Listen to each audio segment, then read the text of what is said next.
Welcome to The Explainer. Today, we're going to dive deep into a single Pali word that is, well, way bigger than it looks.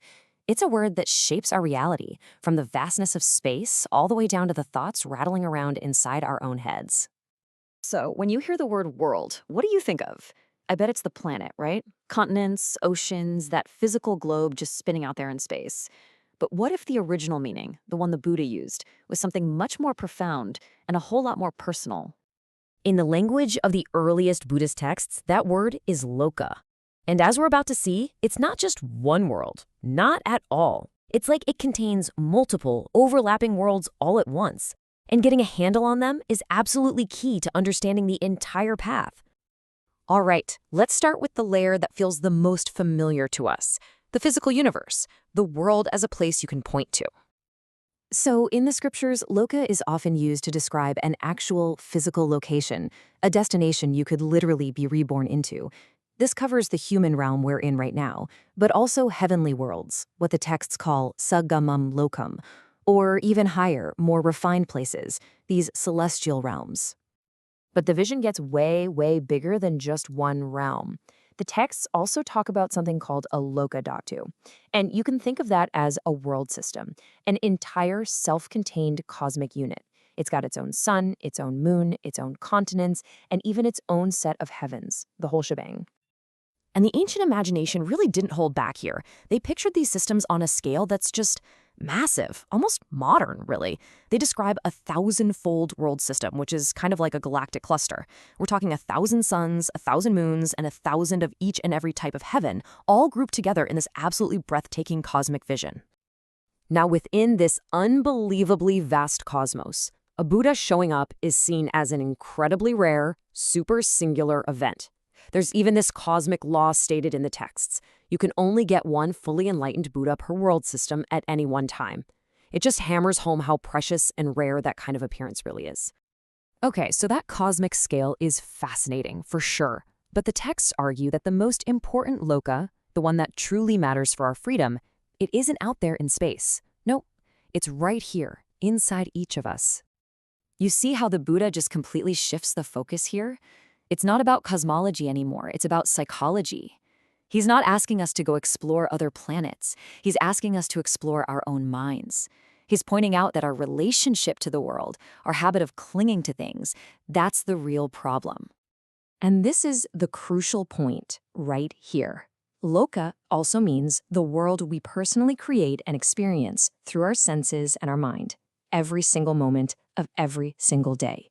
It's the world built from what we see, what we feel, what we perceive, how we react, and consciousness itself. And this shows that world-building process in action. It's like a powerful chain reaction. Our clinging, what the texts call upadana, to all those bits of our experience, that directly leads to this state of becoming, which leads to birth, and then, inevitably to the whole package deal, aging, death, sorrow, and pain. This really gets to the heart of it. The world of our suffering isn't some physical place we're trapped in. It's a psychological process that we are fueling with our own attachments. The world where our pain exists is built by our own clinging. Okay, so building on that personal, psychological world, Loka also expands to describe the social world. That turbulent, unpredictable environment of human interaction that we all have to navigate every day. The texts point to 8 powerful forces that just dominate our social lives. They're called the Atta Lokadhamma, which you could translate as the 8 worldly conditions, or, and I like this better, the worldly winds, because man, they are always blowing us off course. And here they are, laid out in these pairs. Just think about your own life for a second. We are constantly being blown back and forth between wanting gain and fearing loss, chasing fame and avoiding a bad reputation, seeking praise and running from blame, and grasping for pleasure while desperately trying to escape pain. This right here is the social world in a nutshell. Now, a really big part of this social world is the hunger for suloka, which means reputation or fame. The texts are crystal clear that this is a dangerous trap. It's this subtle little poison that can corrupt the mind, even for someone who's supposedly on a spiritual path.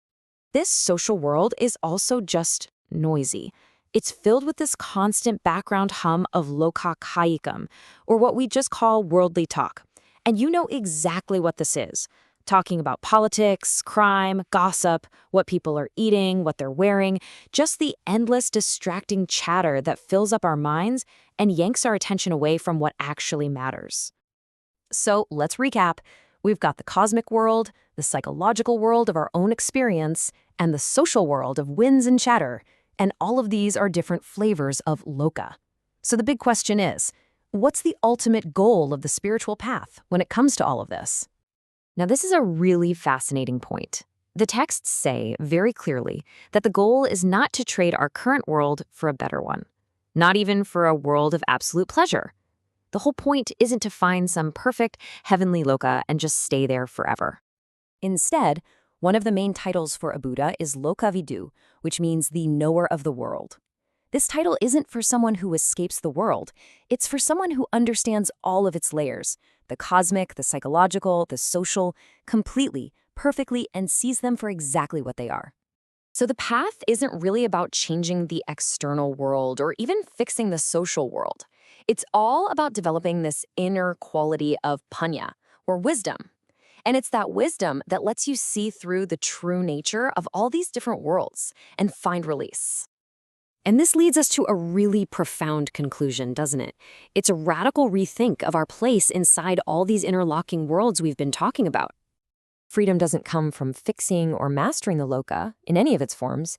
It comes from just no longer clinging to any part of it. It's that release that comes from complete understanding, from being in the world, but not being of the world. So we've basically seen three worlds hiding inside this one little word. The cosmic world of stars and realms, the social world of praise and blame, and the personal world we build from our own experience. So the final question, the real takeaway, is this. If that third world, the one you're experiencing moment by moment, is the one that really matters, what kind of world are you building for yourself right now?